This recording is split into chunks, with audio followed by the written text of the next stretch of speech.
Next up, oh yeah, this one will remain sealed because we lost this game for so long until the past 5 years or so when it came back visually and physically.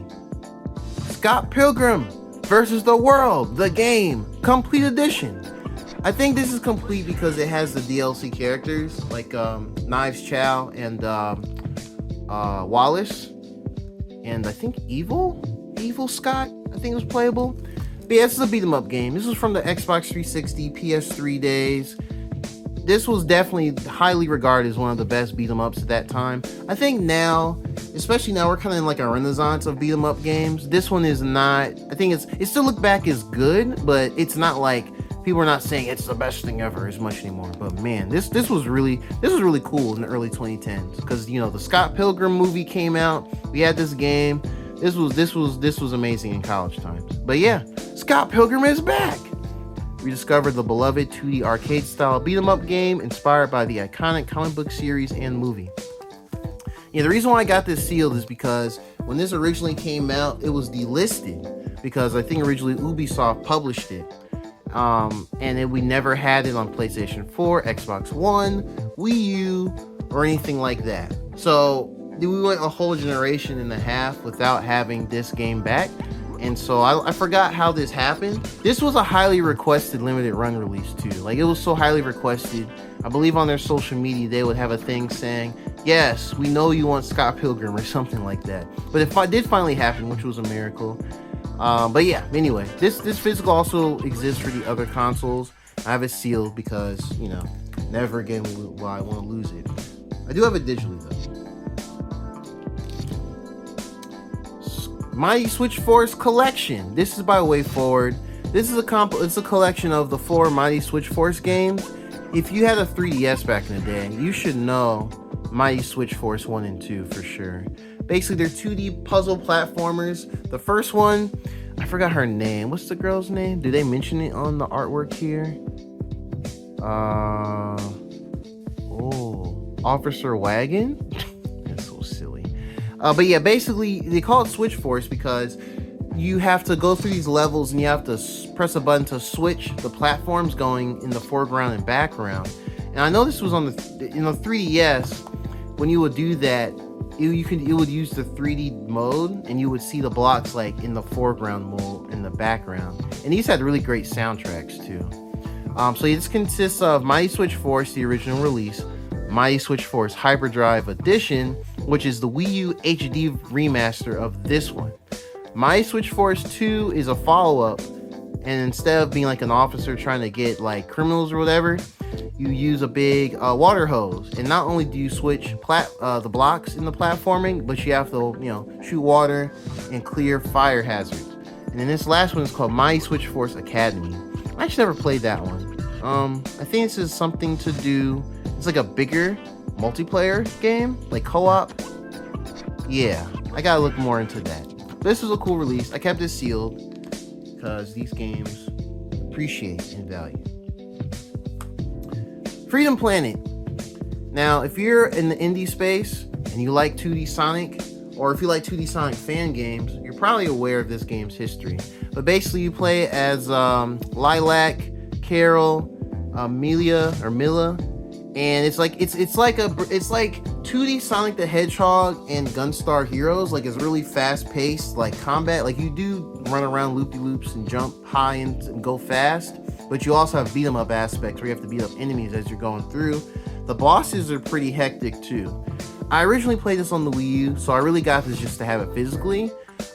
This game is a lot of fun. I never did get the second one. I need to play Freedom Planet too, but I was kind of waiting for it to get a physical release, and it never did, and it might never will, honestly. But it's fine. But this is a good fun game as well. I do recommend it too. Oh, let me open it. Forgot, I've been going through so many sealed ones. This is some artwork. This is a manual, I believe. Well, it's kind of thick. And this is the artwork itself. One of the enemies are chasing after our main crew. This is cartridge. And this is our instruction manual. We'll go through some of it real quick. Oh wait, letter from the developer. It has a full storylines you go through as well. But you can choose to play in the arcade mode where you can just skip cutscenes and you're good to go.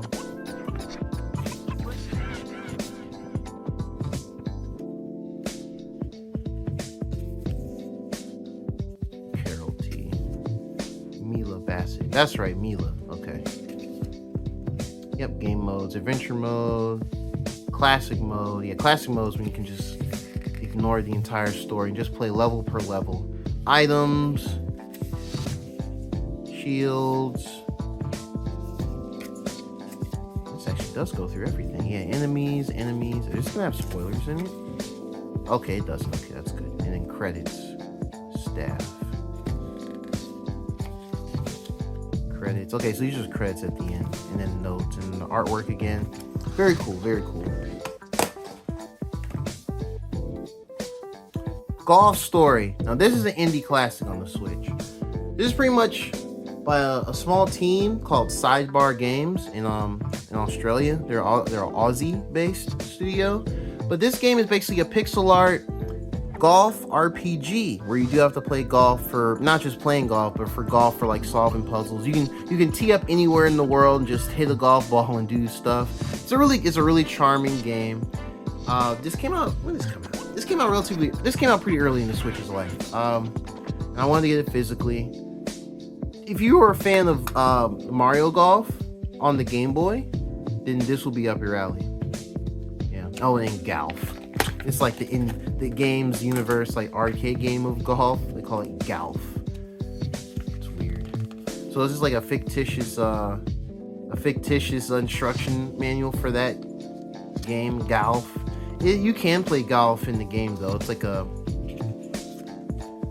it looks like that on the right. It looks like the old school NES golf game. But yeah, that's pretty much. I'm not gonna go through it all like that.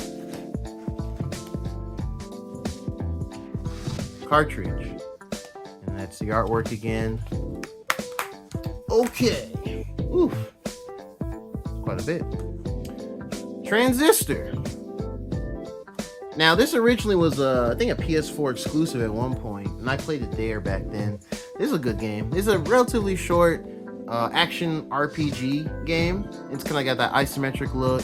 Music is phenomenal. It's by Supergiant Games, y'all. For all y'all that play Hades and nothing else, this is one of their games that came out before it. Still a very good game. And it's basically, you're playing as this chick named Red. She has the big sword that has like a voice that talks to her as you're going along. And as you're going through, it kind of talks calmly and kind of comments and remarks on the environment. And you're pretty much trying to remember what happened in this world. And it's just really cool. You can like string together different moves and combine them as you go along and fight enemies. Another cool game. Definitely recommend it. Here's the instruction manual. And here's the inside artwork. It's very good artwork, by the way. Very good artwork. And here's our cartridge. Go through this kind of quick.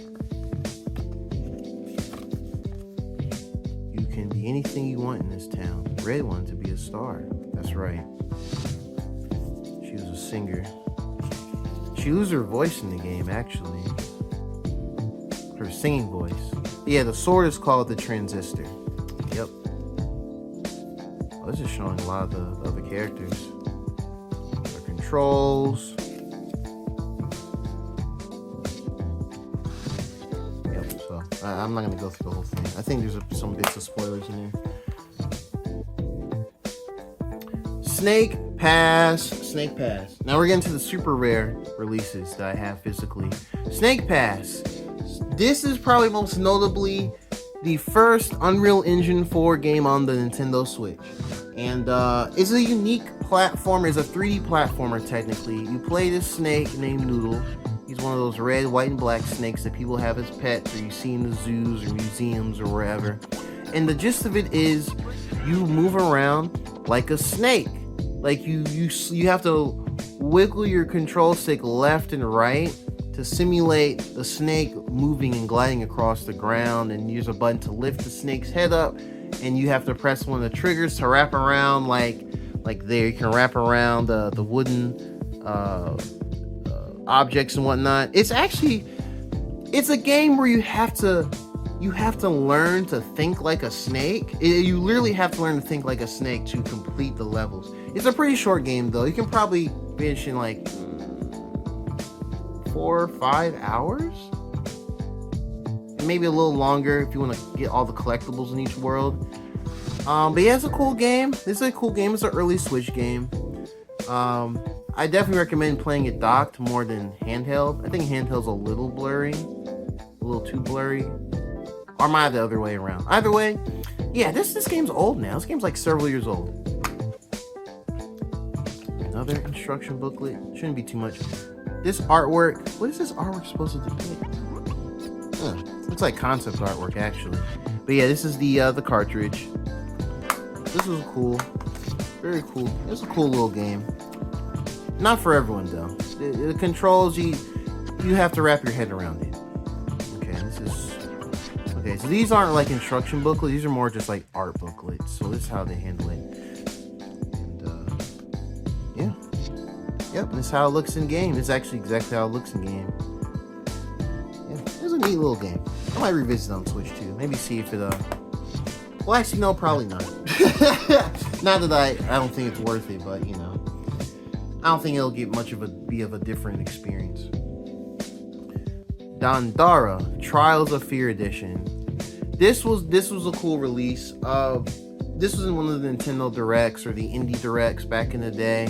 So this was a mobile game, and it's by a Brazilian studio named Long Hat House. I think Raw Fury published it. But basically, you play as a character named Dandara. Yup, she is pretty much an African woman, or Brazilian, but you know Brazilian. You know, varying different shades of people and ethnicities down there. But yeah, basically, you're traversing through the world that's been ravaged by this evil entity. And what's unique about the game is it's a Metroidvania technically, but you don't really walk. You have to launch yourself off the walls, like you see here in that there of the face. Yeah, you launch yourself off the walls back and forth, and you shoot missiles and projectiles and stuff. I think it's supposed to be like, yeah, the world of Salt. It's supposed to be like a metaphor of like how Brazil was taken over by colonizers in real life, but it's not like supposed to be super political like that, but it is. But it's a pretty good game. It's a unique game. You can probably get it for less than $10 in many places on sale, including on Switch. But it's a cool game, and I really like the soundtrack. Very ambient. But yeah, this is the artwork. This is the world of Salt in a pixelated kind of fashion. It doesn't look like this. It's not no 8-bit thing. That's the cartridge. This is a manual. So they did do a manual for this one. Table of contents, starting new game. Dandara's actions will not be forgotten. Yep. Yeah. Quite a collection, right? We're getting there. And these are some of the ones I just have and keep sealed. Aerial Knights Never Yield. And it's Japanese on it too. This is a super rare, another super rare physical release by Head Up. This was done by one dude. As far as the game is concerned, the music is by various Detroit hip hop producers, but it's by a person named Aerial Knight. That's his moniker online. It's basically, I forgot all this stuff is bundled in. It has a card and a sticker. I'm sorry you can't see the back of this. I probably should have taken it out of this as well. But basically, this game is like Bit Trip Runner. It's like a 2D rhythm-based running, jumping, sliding, kicking type game where it's like you have to run constantly. And you're going through this version of Detroit in like a neo futuristic type of game, cyberpunkish in some aspects. But Never Yield. You have to run and jump, dodge different random police dudes, and kick up other guys. And there's another dude that looks just like your main character that you have to fight against. It's really cool and support, different independent creators. Another super sealed release, Fast RMX. This was a launch title for the Switch 1, but this did not get a physical release until years later, and it was a surprising one. Again, I'm keeping it sealed for collecting purposes, but it's a futuristic racer. We're getting a follow-up on the Switch 2 called Fast Fusion. I've mentioned in some other videos, and I will be showing that Fast Fusion game within that first week of the Switch 2 being out. But yeah, this was a cool release. I got to have it physically.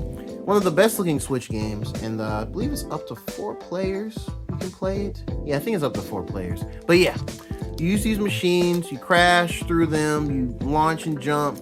You have to swap between orange and blue, like Ikaruga back in the day. And you collect these orbs and you boost as you go through. This is a really fast-paced game. Like it goes so fast that like the world will like blur and melt beside your vehicle as you're driving.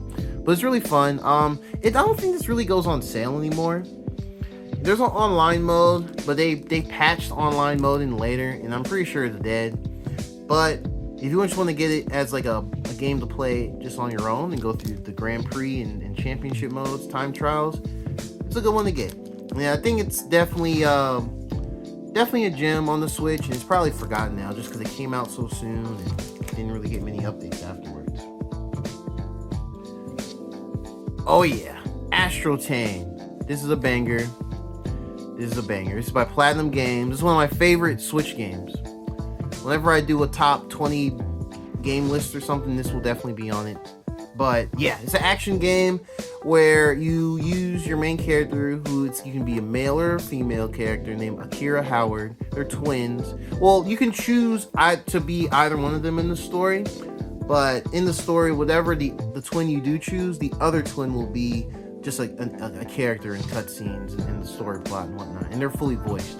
When you choose your character, they're silent protagonists. But yeah, basically you have to use these these alien creatures called legions, and you have them on a chain, and you have to move your character and attack, and then move them with your right stick and attack and bind enemies. It's really cool. It's really inspired. It's really futuristic. Has some Legend of Zelda puzzles in between some of the bigger fighting showpiece parts. Love it. If you love action games, you love Platinum Games, you haven't played this yet, get it. You will not be disappointed. I promise you that. And it looks really good on the Switch too. Here's our inside artwork.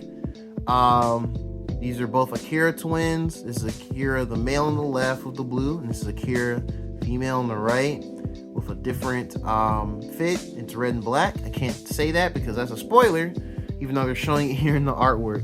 But yeah, and that's the Astro Chain cartridge.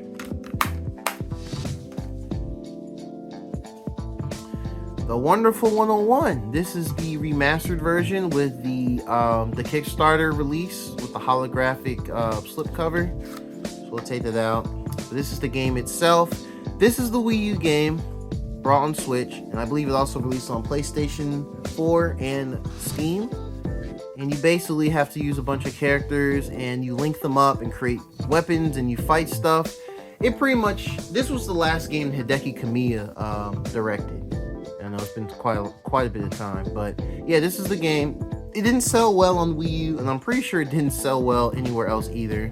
I think it's just a really niche game, and this is in my backlog. I gotta go back and play through it again. I started on Wii U, but I got stumped in a part, and I never went back to it, and it's been so long. But I always want to give it another try because Platinum Games, those are my guys, and this was originally a Nintendo-owned game, but now Platinum owns it, so there's that. Here's our artwork. It has a lot of our Wonder characters: Wonder Red, Wonder Blue, Wonder Green, Wonder Black, Wonder Yellow, Wonder White, Wonder Pink, and they're based off their colors. And then there's our cartridge. Glad I got this release. Oh, and here's the back of the slipcover. There's a message from Hideki Kamiya and Platinum, the team there as well. I'm just giving a blurb about it. Feel free to pause to read it. Yeah. This is pretty much the Platinum block right here. Bayonetta 1. It's Bayonetta 1. It's a Switch version of Bayonetta 1. I think I have Bayonetta 1 on like 3 platforms now. But yeah, it's Bayonetta 1. It's a classic at this point. Some people's favorite Bayonetta still to this day. Everyone's got a favorite Bayonetta game, and we'll talk about them. But yeah, I got this digitally originally. Like I got Bayonetta 2 and 1 on Switch digitally because they had a bundle where you can get both of them, I think for $60. And I didn't originally get Bayonetta 2 physically on Switch because I had it on Wii U. And the Wii U version came with the Bayonetta 1 disc as well. But yeah, I want this just to have them all in one place again. It's sealed, so can't show you the cartridge. The cartridge will likely just be the logo and like a background like this. Bayonetta 2. This was my favorite for some time. This one does include the Bayonetta full game download. And yep, that's the front cover. Angels and demons stand in her way. Bayonetta 2 is probably most people's favorite Bayonetta game of the main trilogy, mostly because it kind of streamlines some things from the first Bayonetta game. It's still a nice looking game visually, and it has a 2-player tag climax mode where you basically, you and a friend, I think you can play locally on another Switch, or like 2 Switches connected wirelessly. Or you can do it online where you can choose different levels and different bosses and you both fight them with your own set of weapons. And whoever, does the most damage and kills them wins more halos. So it's a cool little side game. I think it's an underrated co-op game. You might be able to find someone still playing it to this day on Switch. So if you haven't gotten Bayonetta 2 yet on Switch, I recommend it as well. Now, I did open this one. I don't know why I opened this one, honestly. That's the code. Whatever. If you want it, there you go. Maybe I'll blur it out later. But yeah, and that's the cartridge. Yeah, this one has a reversible cover, since it does come with digital Bayonetta 1 on it.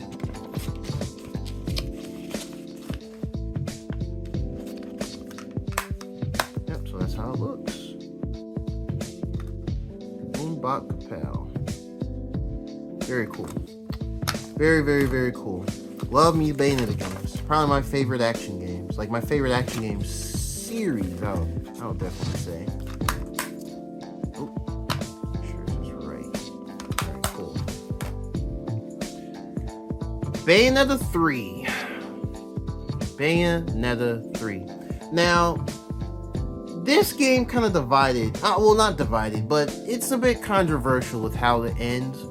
And when it was announced, we didn't see the game again for like 5 years or so. Something like that, about 4 or 5 years later. So many people thought this game was actually canceled or canned. The game definitely went through some development hell at one point, meaning it was a troubled development cycle, but they got to the finish line. And I still think this is a great game. Like, I think as far as a single player Bayonetta game, like a beginning to end, this is my favorite. Now that's probably controversial and a highly unpopular viewpoint. But this game, you pretty much go through different universes, and each universe has their own Bayonetta. So you have to go through like Tokyo, one area, China, another, Paris, Egypt. And I think it's a blast, really. It gets better as you go along, too. They did make some mechanical changes where you can use a mode called Demon Slave, where you can control the demons, and they're really big on the map. And it felt like a way of kind of integrating the canceled Scalebound mechanics, where you had your action character and the dragon, and you can control them both while fighting. But yeah, this game is actually a lot of fun. You also have the introduction of Viola, who she controls a bit differently, and she uses a katana and some other things I won't mention because those are spoilers. But overall, Bayonetta 3 is, in my opinion, a great game. Yeah, that's pretty much it. The only thing that kind of plagues this too is compared to the first 2 Bayonetta games, which actually put them right here. Compared to the first 2 Bayonetta games, this one was more ambitious, so its performance is definitely more spotty compared to these 2. So hopefully we get a nice performance and resolution buff on the Switch too. I still love it. As far as the main game, this is my favorite. As far as a full package, I would say Bayonetta 2 is the best overall. And now, next game, which is gonna definitely be it's definitely gonna be one of those forgotten gem types or slept on games. Bane of the Origins, Cereza and the Lost Demon. I don't even know if you can get this physically anymore. It might be kind of hard. But yeah, this is basically a prequel game where you play as young Cereza, that's Bane of his actual name. And it's got a different art style. It's a different take on the game, really. It's an action game, but it's more puzzle based in aspects, and you have to control the demon Cheshire. It's a big old cat. And this game is actually pretty good too. I would say this game is probably better than all three of these as far as story and narrative is concerned. It's a really beautiful game too. I love the art style. It's got this really nice painterly look to everything. Really, really nice looking game. If you ever cared about Origins, no pun, no joke intended, but if you ever cared about Origins of the Bane of the World and some characters like Cereza and John, definitely check this out or look for it. It might be hard to find this physically because this game, I think Nintendo made a certain amount of it and that was it. But yeah, this is the full series of Bayonetta on the Switch. Beautiful.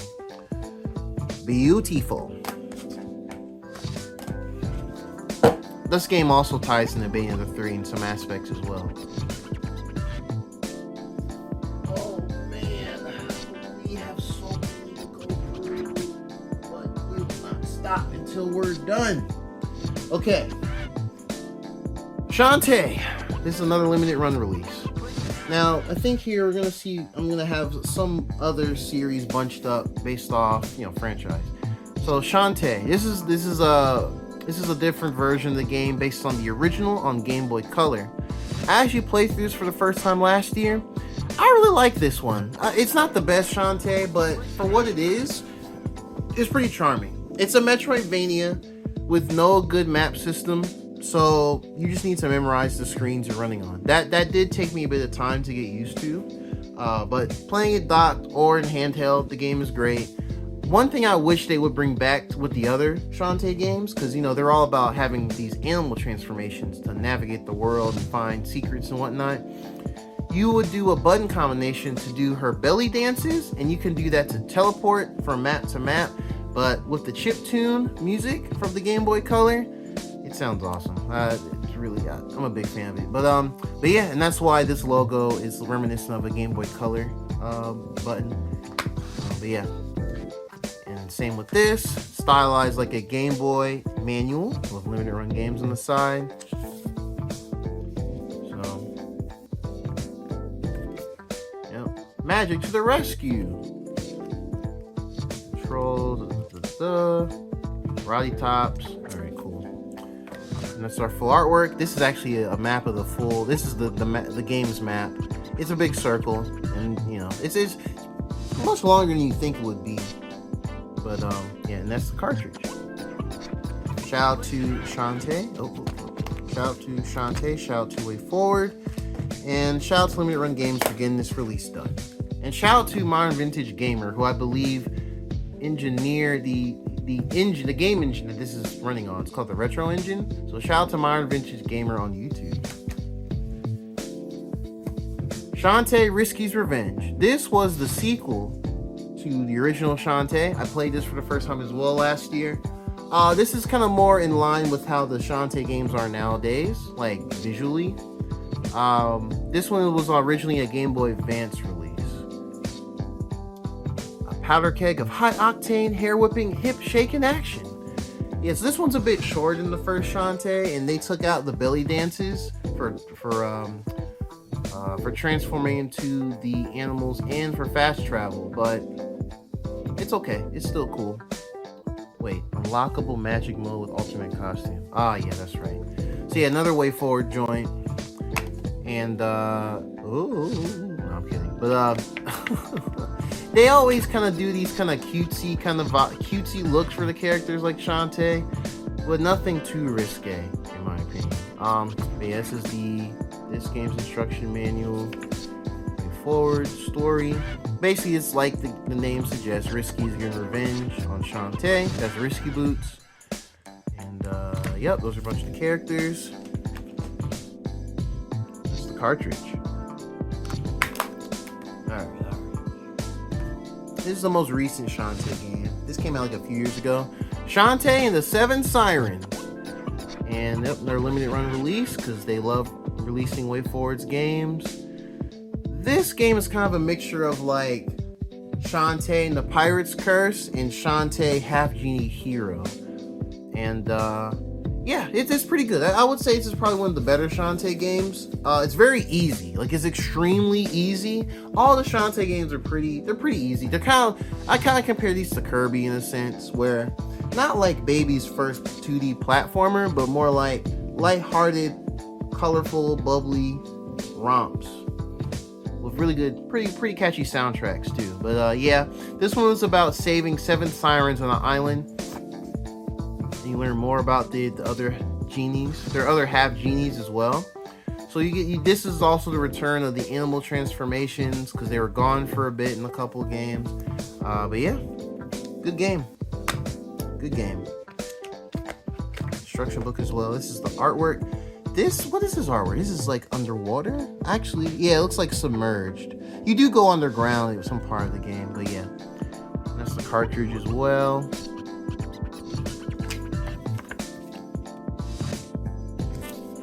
Let's see. Instruction booklet, story again. And it's a bunch of characters. That's the back. Alright. Okay. Oh yeah, here we go. Oops, actually no, not that one. I won't show that one yet. This is a steelbook cover for No More Heroes. It's the front and the back, very stylized. A bunch of characters from that first game. It's Travis. There's Sylvia. And that's the inside. Also comes with an instruction booklet of some sort. If I can take it out. Yes, we can. And actually, I haven't really looked at this in a while. But yeah, it's another look at how the game plays. Here's the story. Here are the characters. There's Henry Cooldown, Travis's brother, Bad Girl. Well, they don't show all the characters. Go figure. Destroy Man. These are the more popular characters you have to go against in the game. Yep, Sylvia, Naomi. Yeah. These were Wii games, by the way.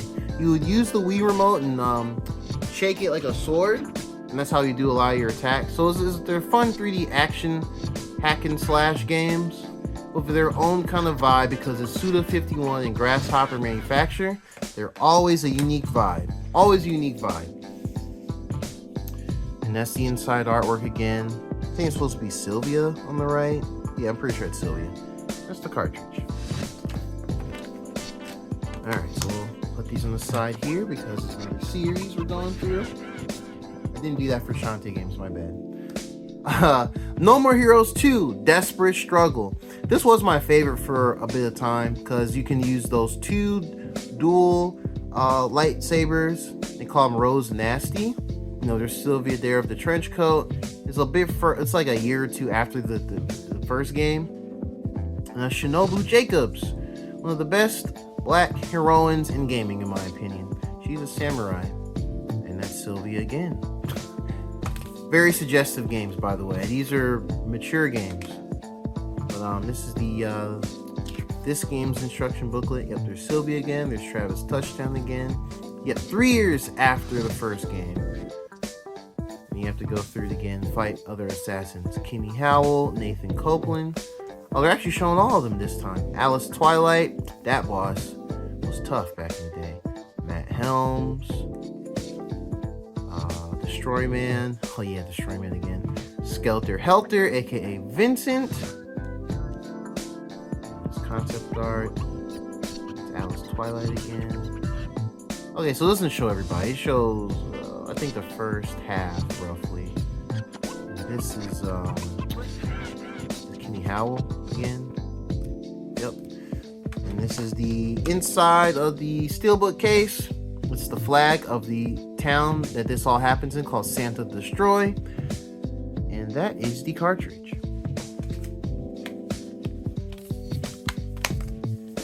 Love the games, love the games. Alright, here we go. with the Switch, this was the beginning of the return of the No More Heroes series and Travis Touchdown, because both of these games were Wii games. This one went to PS3 and I think Xbox 360 at one point, but I think those aren't the best versions, funny enough. We didn't get anything else after that, but then yes, we got a side game, which is still canon, and I think important to the story of all these games. Travis Strikes Again No More Heroes includes Season Pass. That's where you can play as some other characters. This is more of a more budget take on No More Heroes, where it's like top down and you go through these different games, like in not real games, but like you have this fake console called the Death Drive, which is like play on the Mega Drive or the Sega Genesis, where you have different games with different genres going on. Like there's some that's like a race, there's some that's like a mystery game, you have to hack and slash your way through. It's all sorts of games, man. This is really cool. It's a different type of an action game. It plays similar to these, but top down, and it has co-op as well. You can play as Bad Dad, who is Bad Girl from No More Heroes 1. That's her father, because Travis kills her in that game. Spoilers for an old game. But yeah, this was really cool. This was really cool. This is the back of it. This is the artwork. I've already used the season pass code, so you're out of luck if you're gonna try and use that. And that's the key artwork there. And that is the cartridge. It just has, yep, there we go. Travis Strikes Again No More Heroes. So it takes place after these two games, but they're their own, it's its own thing. All right. Now this is actually the reversible artwork for No More Heroes 3. This is supposed to be reminiscent of, I think, like Atari or something. Goddamn superhero video game cartridge. Death Drive L6000. And that's supposed to be the main villain of the game, named Fu. He's basically an alien. He comes down to Earth and he's like, yo, we gonna take over everything. And Travis is like, bro, go home. We don't care about you, bro. And he's like, that's okay. I brought all these other aliens who are part of this intergalactic assassin group. And so you have to do like he did in these games. You have to fight them all and defeat them. And yeah, this is No More Heroes 3. This is the artwork as well for use with Death Drive 6800 system. Let us raise a glass to the universe. Yeah. So this is just the reversible artwork. I like it more than the standard.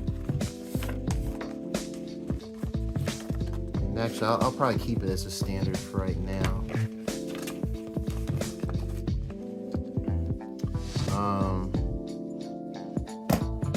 What is this? I can't remember what this is.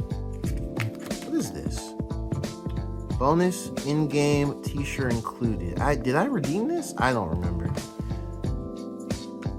But yeah, this is the actual artwork. It's just Travis mean mugging Fu, and Fu is just mean mugging him back. It's a pretty simplistic artwork, but menacing. The showdown of the galaxy. Travis trucks down, makes his epic return. This is probably my favorite No More Heroes game for sure. You can play on platforms as well, which is cool. But made it as a Switch game first. So yeah, that's the full No More Heroes series.